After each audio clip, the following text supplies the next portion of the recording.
नमस्ते विद्यार्थियों, मैं भगवान सिंह अजमेर क्लासेस के ऑनलाइन यूट्यूब चैनल में आपका हार्दिक स्वागत करता हूं। विद्यार्थियों, आप इस वीडियो को पूरा देखें और अपने साथियों में से ज़्यादा शेयर करें ताकि उनको भी फ़ायदा हो सके और इस चैनल को सब्सक्राइब करें।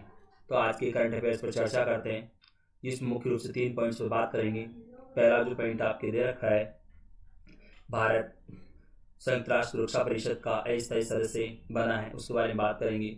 और दूसरा जो पॉइंट है वो है आपके भारतीय रेलवे के द्वारा चीन की कंपनी के साथ किया गया एग्रीमेंट रद्द किया गया है, उसके बारे में बात करेंगे। और जो है तीसरा पॉइंट है आपके कि हाइड्रोक्सीक्लोरोक्विन दवा के निर्यात पर भारत ने रोक पूरी तरह से हटा दी है, उसके बारे में बात करेंगे। तो आप पहला क्वेश्चन देखिए, इसमें नेपाल की राष्ट्रपति विद्या देवी भंडारी ने संविधान संशोधन विधेयक को किस तारीख को मंजूरी प्रदान की, जिसके द्वारा विवादित नेपाल के नक्शे को मंजूरी प्राप्त हो गई है? तो राइट आंसर है 18 जून।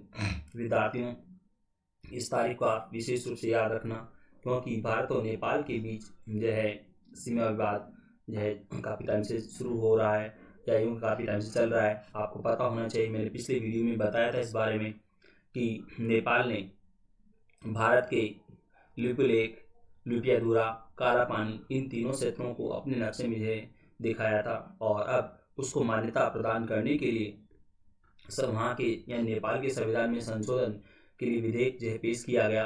वहाँ की जय संसद जिसको हम बोलते हैं, जिसका नाम है जो है राष्ट्रीय पंचायत, तो उसमें जो उसको पास करा दिया गया और अब वहाँ की राष्ट्रपति विद्या देवी भंडारी ने उस पर हस्ताक्षर भी कर दिए।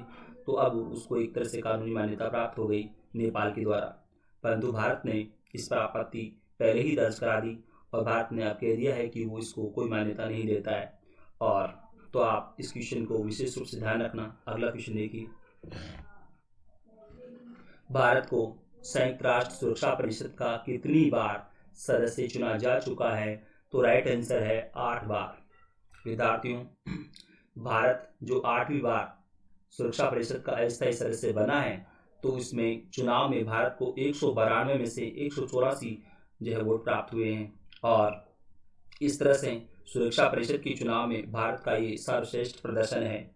192 में से 184 जो है वोट भारत को मिले हैं, तो ये भारत का अब तक का सर्वश्रेष्ठ प्रदर्शन है। और यानी कि वहाँ पर जो कुल उपस्थित जो सदस्य देश 192, वहाँ पर उपस्थित जो सदस्य देशों के प्रतिनिधि 192, तो 192 में से 184 जो सदस्यों ने भारत के पक्ष में वोट किया। इस तरह से ये भारत का एक तरह से सर्वश्रेष्ठ प्रदर्शन है सुरक्षा परिषद के चुनाव में। और विद्यार्थियों, आपको एक बात और ध्यान रखनी है, भारत पहली बार सुरक्षा परिषद का अस्थायी सदस्य बना था 1950 में और 1950-51 तक भारत जो है सुरक्षा परिषद का अस्थायी सदस्य रहा। क्योंकि विद्यार्थियों, आपको मालूम है कि सुरक्षा परिषद का अस्थायी सदस्य 2 वर्ष के लिए होता है। तो 1950 में भारत सदस्य चुना गया था और 1951 तक यानी कि 2 साल जो है भारत अस्थायी सदस्य रहा।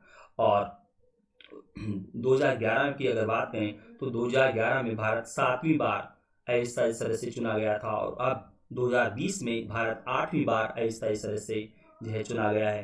तो आपको ध्यान रखना है पहली बार कब बना था वो भी आपको याद रखना है। और अब 2020 में भारत 8वीं बार जो सुरक्षा परिषद का अस्थायी सदस्य चुना गया है, तो आपको ध्यान रखना है।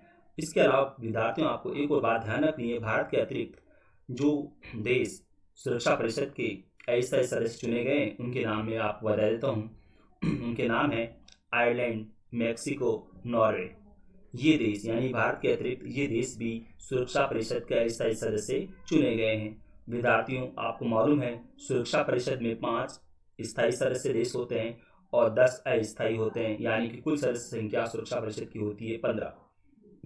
एक और बात आपको मालूम होनी चाहिए विद्यार्थियों कि ये 5 स्थायी जो सदस्य हैं जिनके नाम मैं आपको बता देता हूँ, रूस, यूएसए, ब्रिटेन, फ्रांस और चीन। तो ये 5 स्थायी सदस्य देश हैं। तो इन देशों को सुरक्षा परिषद में वीटो पावर प्राप्त है।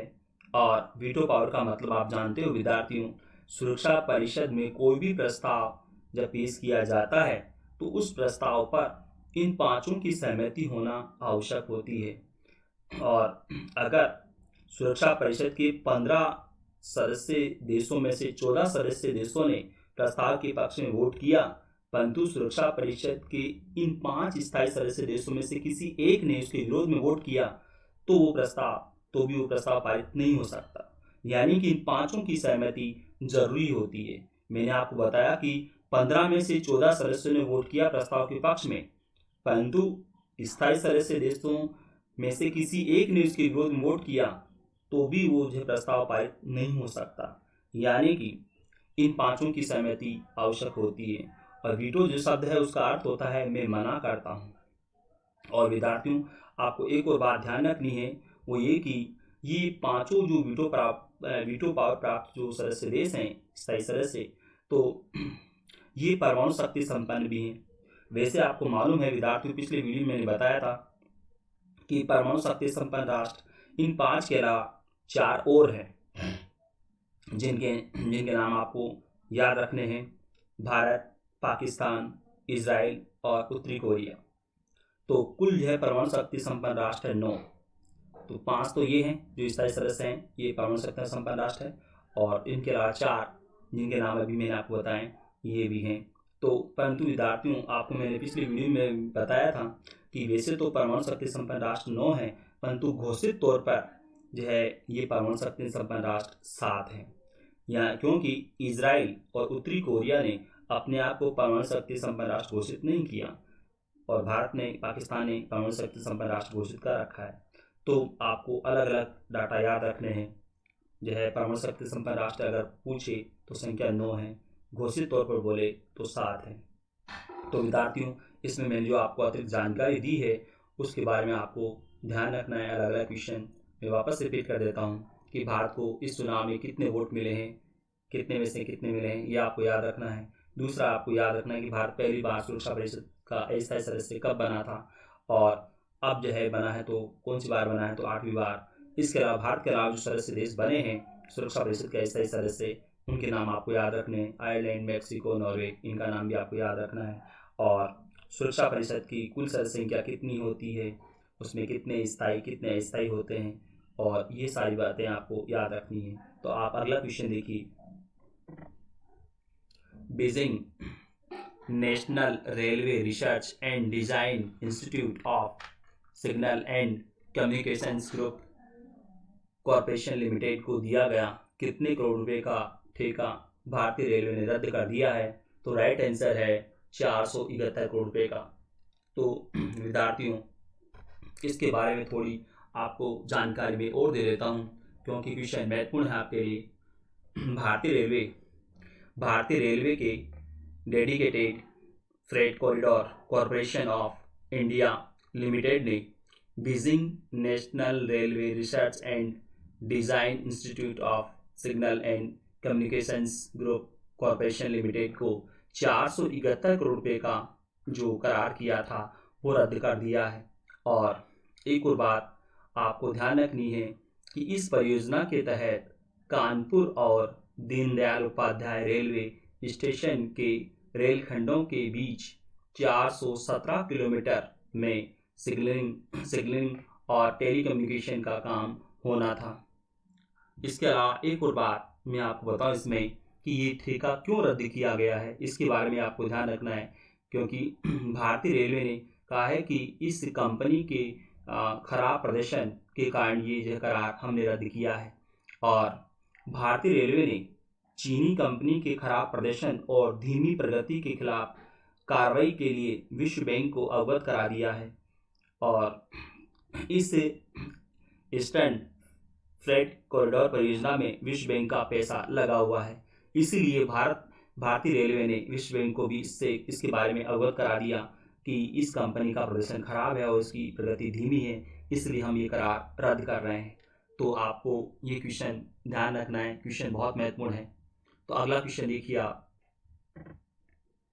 केंद्रीय विज्ञान एवं प्रौद्योगिकी और स्वास्थ्य मंत्री डॉक्टर हर्षवर्धन ने कहां पर कोरोना वायरस संक्रमण जांच के लिए एक सचल प्रयोगशाला की शुरुआत की है? तो राइट आंसर है दिल्ली। विद्यार्थियों, इस सचल प्रयोगशाला का उपयोग ग्रामीण क्षेत्रों में किया जाएगा, जहां पर कि इसकी जांच की जो है वो समस्या रहती है, इसीलिए इसका उपयोग ग्रामीण एरिया में किया जाएगा। तो अगला क्वेश्चन देखिए आप, किस राज्य में 29 जून को विधान परिषद के चुनाव करवाए जाएंगे? तो राइट आंसर है कर्नाटक, और यहाँ पर 7 सीटों के लिए चुनाव होंगे। कर्नाटक विधान परिषद की जो खाली सीटें हैं 7, उनके लिए चुनाव होने हैं। तो अगला क्वेश्चन देखिए आप, दूरसंचार विभाग ने गेल जैसे गैर संचार सार्वजनिक उपक्रमों से एजीआर बकाया के रूप में 4 लाख करोड़ रुपए की मांग का कितना प्रतिशत वापस लेने का निर्णय किया है? तो राइट आंसर है 96%। विद्यार्थियों, इसमें आपको ये जो रुपए की दे रखी है 4 लाख करोड़ रुपया, ये भी आपको याद रखना है कि 4 लाख रुपए की मांग का 96% जो है वापस लेने का निर्णय किया है। तो आप अगला क्वेश्चन देखिए, इसमें भारत सरकार ने मलेरिया के इलाज में काम आने वाली दवा हाइड्रोक्सीक्लोरोक्विन के निर्यात पर पूरी तरह से रोक कब लगाई थी? तो राइट आंसर है 25 मार्च। विद्यार्थियों, आपको मालूम है 25 मार्च को ही भारत में लॉकडाउन जो है शुरू हुआ था, और इसी तारीख को भारत ने इस दवा के निर्यात पर रोक लगाई थी। और अब यहाँ पर ये क्वेश्चन मैंने इसलिए लिया है क्योंकि भारत सरकार ने अब इस पर से रोक जो है पूरी तरह से हटा ली है। तो विद्यार्थियों, इसके बारे में थोड़ी मैं आपको जानकारी और दे देता हूँ ताकि क्वेश्चन पूरी तरह से आपके क्लियर हो जाए और क्वेश्चन जो एक्स्ट्रा बनते हैं वो भी आप जान सकें। भारत ने 25 मार्च को इस दवा के निर्यात पर रोक लगाई थी, परंतु भारत ने कोरोना वायरस महामारी से निपटने के लिए अपनी वैश्विक प्रतिबद्धता के साथ कई देशों को इस दवा की आपूर्ति की थी, और पिछले 2 महीनों के दौरान 120 से अधिक देशों को इस दवा की आपूर्ति की है भारत ने। और भारत इस दवा का सबसे बड़ा उत्पादक और निर्यातक देश है। सबसे बड़ा उत्पादक भी है और सबसे बड़ा निर्यात करने वाला देश भी भारत ही है इस दवा का। विद्यार्थियों, आपको मालूम होना चाहिए भारत अकेले हाइड्रोक्सीक्लोरोक्विन की पूरी दुनिया की आपूर्ति का 70% उत्पादन करता है, यानी कि 70% भारत उत्पादन करता है विश्व की कुल हाइड्रोक्सीक्लोरोक्विन दवा का जो आपूर्ति होती है पूरे विश्व में, उसका 70% भारत उत्पादन करता है। और एक और बात आपको मैं बताऊं इसमें कि भारतीय चिकित्सा अनुसंधान परिषद ने जो है कोरोना वायरस के संक्रमण के मामलों की जो है देखभाल करने वाले स्वास्थ्य कर्मियों के इलाज के लिए हाइड्रोक्सीक्लोरोक्विन के इस्तेमाल की सिफारिश की थी। और इसके अलावा ये दवा कोरोना वायरस महामारी के संक्रमित मरीजों के इलाज करने में भी कारगर मानी जा रही है।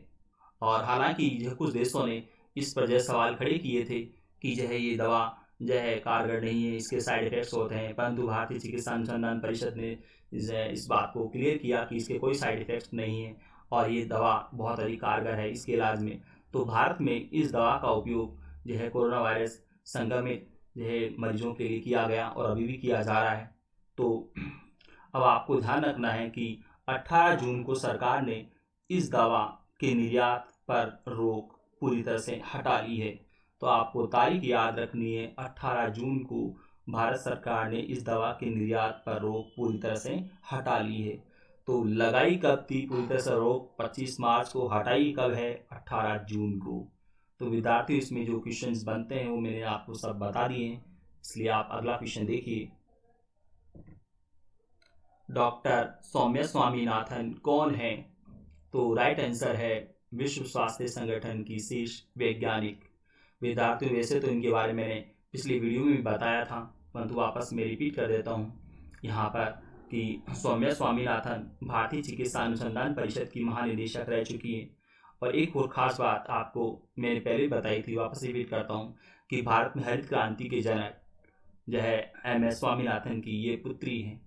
सौम्या स्वामीनाथन जो है MS स्वामीनाथन की पुत्री हैं। इसके अलावा आपको इनके बारे में एक और जो है मैं जानकारी दूं कि इन्होंने इस बात के लिए जो है उम्मीद जताई है कि इसी साल जो है कोरोना के लिए वैक्सीन जो है तैयार हो जाएगी, ऐसी इन्होंने उम्मीद जताई है कि क्योंकि जो शोध चल रहे हैं उसके हिसाब से इन्होंने बताया है कि इस साल इसके लिए वैक्सीन आ जाएगी। तो आप अगला क्वेश्चन देखिए, के बेली हचिसन कौन है? तो राइट आंसर है नाटो में अमेरिका की स्थायी प्रतिनिधि। विद्यार्थियों, आपको मालूम है NATO, NATO, NATO North Atlantic Treaty Organisation, जो कि अमेरिका के नेतृत्व में है, और नाटो एक सैनिक संगठन है और इस नाटो के द्वारा जो है कार्रवाई की जाती है जो भी इनके हितों के खिलाफ होते हैं उनके। आपको मालूम होना चाहिए सीरिया में नाटो ने कार्रवाई की, इसके अलावा इराक में कार्रवाई की, अफगानिस्तान में की। तो नाटो जो है कि ये के बेली हचिसन ये नाटो में अमेरिका की स्थायी प्रतिनिधि हैं। तो के बेली हचिसन ने जो बयान दिया है कि जो चीन अब नाटो के रडार पर है, मतलब नाटो के निशाने पर है चीन, क्योंकि आपको मालूम है चीन ने कोरोना के बारे में जो है जानकारी छिपाई और कोरोना जो है को पूरे विश्व में फैलने दिया, इसलिए अमेरिका और चीन के संबंध बिगड़े हैं। इसके अलावा जो यूरोप के अन्य देश हैं वो भी जो है चीन से नाराज़ हैं, और क्योंकि नाटो में अधिकांश देश तो यूरोप के ही हैं, इसलिए के बेली हचिसन ने कहा है कि चीन जो है वो नाटो के निशाने पर है अब। तो आप इस क्वेश्चन को ध्यान रखना, महत्वपूर्ण क्वेश्चन है। अगला क्वेश्चन देखिए, the room where it happened, a White House memoir नामक पुस्तक किसने लिखी है? तो राइट आंसर है जॉन बोल्टन। विद्यार्थियों, आपको पिछले वीडियो में मैंने बताया था जॉन बोल्टन जो कि अमेरिकी राष्ट्रपति डोनाल्ड ट्रंप के जो है राष्ट्रीय सुरक्षा सलाहकार रह चुके हैं, और इन्होंने ही ये पुस्तक लिखी है। और डोनाल्ड ट्रंप ने इस पुस्तक के बारे में जॉन बोल्टन से कहा था कि वो इस पुस्तक का प्रकाशन स्थगित कर दें, और अगर वो ऐसा नहीं करते हैं तो उनको कानूनी समस्या का सामना करना पड़ेगा। परंतु जॉन बोल्टन ने उनकी सलाह को नहीं माना, इसीलिए जॉन बोल्टन पर जो है केस दर्ज कर दिया गया है। और इस पुस्तक में कई ऐसी जो है बातें डोनाल्ड ट्रंप से जो है संबंधित लिखी हुई है कि उनके फैसले कई ऐसे फैसले थे जो कि लापरवाह थे, कई फैसले ऐसे थे जो कि खतरनाक भी हो सकते थे। तो ऐसी वजह से, और इसके अलावा उन्होंने लिखा है इसमें कि डोनाल्ड ट्रंप ने चुनाव के लिए चीनी राष्ट्रपति शी जिनपिंग से भी सहयोग मांगा था, ऐसी बातें इसमें लिखी है, इसीलिए ये पुस्तक चर्चा में है। और डोनाल्ड ट्रंप का मैंने अभी आपको बता दिया कि उन्होंने जो है इनके खिलाफ जो है केस दर्ज करवाया है कि ये राष्ट्रीय सुरक्षा के खिलाफ है, इस तरह की बातें इसमें लिखा जाना। तो आप अगला क्वेश्चन देखिए, उइगुर मुस्लिम किस देश में निवास करते हैं? तो राइट आंसर है चीन। विद्यार्थियों, उइगुर मुस्लिम चीन के सिनजियांग प्रांत में रहते हैं। मैं वापस नाम रिपीट करता हूँ विद्यार्थियों, क्वेश्चन आता है आपके एग्जाम में। तो चीन का जो प्रांत है उसका नाम है जो चीन का जो प्रांत का नाम है जिनसियांग, और यहाँ पर ये बड़ी संख्या में है उइगुर मुस्लिम, और चीन जो सरकार इनका उत्पीड़न करती है। और यहाँ क्योंकि ये क्वेश्चन मैंने यहाँ पर इसलिए भी लिया है क्योंकि अमेरिकी कांग्रेस मतलब वहाँ की जो अमेरिका की जो पार्लियामेंट है जिसका नाम कांग्रेस है, तो अमेरिकी कांग्रेस ने इस समुदाय के मानवाधिकार उल्लंघन की निंदा करने वाले जो विधेयक को पारित किया है, और राष्ट्रपति डोनाल्ड ट्रंप ने इस पर हस्ताक्षर कर दिए हैं, और उनके हस्ताक्षर करने के साथ ही ये कानून का जो है रूप ले चुका है। इसके अलावा अब इसकी खास बात ये है इस जो है विधेयक की कि इसके कानून बन जाने से, यानी जो है विधेयक पर हस्ताक्षर कर दिए राष्ट्रपति ने तो अब ये कानून बन गया है, तो इसके कानून बन जाने से चीन के वरिष्ठ अधिकारियों के खिलाफ प्रतिबंध लगाने का मार्ग प्रशस्त हो गया है। यानी कि अब अमेरिका जो है चीन के वरिष्ठ अधिकारियों के खिलाफ अपने यहाँ प्रतिबंध लगा सकता है, इसलिए ये क्वेश्चन महत्वपूर्ण है। तो आप ध्यान रखना, उइगुर मुस्लिम ये चीन के जो है जिनसियांग प्रांत में निवास करते हैं। तो आप अगला क्वेश्चन देखिए, एशियाई विकास बैंक ने भारतीय अर्थव्यवस्था में वित्त वर्ष 2020-21 में कितने प्रतिशत की गिरावट का अनुमान व्यक्त किया है? तो राइट आंसर है 4%। विद्यार्थियों, ये वीडियो आपको कैसा लगा लाइक करें, इस चैनल को सब्सक्राइब करें। धन्यवाद।